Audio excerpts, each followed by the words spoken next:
আমি আজ আপনাদের ভাপা পিঠা বানিয়ে দেখাবো। এখানে আমি আতপ চালের গুঁড়ো নিয়েছি এক বাটি। এখানে পরিমাণ মতো লবণ দিচ্ছি, দিয়ে এখানে আমি অল্প অল্প জল দিয়ে এটা মিশানো হচ্ছে। বেশি একেবারে জল দিয়ে যাবে না, অল্প অল্প জল দিয়ে এটা মেখে নিতে হবে।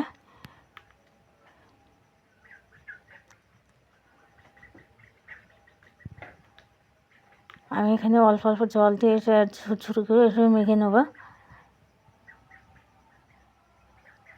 এখানে আমি জল দিয়ে ঠিক এরকম করে ঝুরঝুর করে মেখে নিয়েছি। এখানে কিন্তু আমি আর এক হাতে মেখে নেওয়ার পর আমি 2 হাতে ভালো করে মেখে নিয়েছি। এখানে আমি 2টো সাদা কাপড় নিয়েছি। রঙিন কাপড় নিলে হয়তো রঙ যেতে পারে, এখানে আমি সুতির 2টো কাপড় নিয়েছি। নিয়ে এসে আমি কাপড় দুটোকে ভিজিয়ে নিচ্ছি। ভিজিয়ে আমি জলটাকে এনে বের করে নিচ্ছি। এখানে আমি ছাঁকনি নিয়েছি, আর এখানে ছোটো হাঁড়ি নিয়েছি। আমি এই যে ছাঁকনি দিয়ে ভাপা পিঠা বানিয়ে দেখাবো।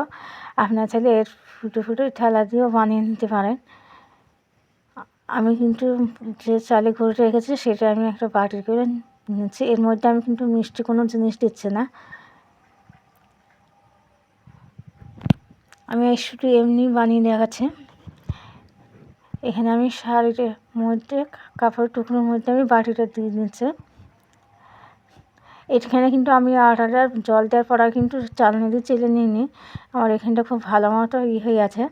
এখানে জলটা গরম হয়ে এসে আমি ছাঁকনিটা বসিয়ে দিয়ে ছাঁকনির ওপর আমি একটা পিঠা দিয়ে দিচ্ছি। বাটিটাকে উঠিয়ে নিচ্ছে। খুব সহজে ছাঁকনি দিয়ে ভাপা পিঠাটা বানিয়ে নিতে পারবে। এখানে আমারও আমি বাটির মধ্যে নিচ্ছে।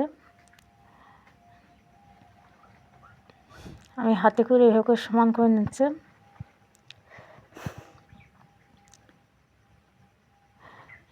আমার ভাপা পিঠাটা হয়ে গেছে।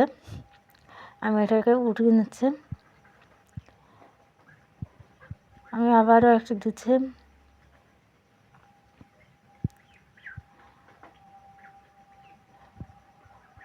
আমি অনেক দিন পর ভিডিও ছাড়া হয়েছে, অনেক কষ্ট করে ভিডিওটা ছাড়িয়েছি।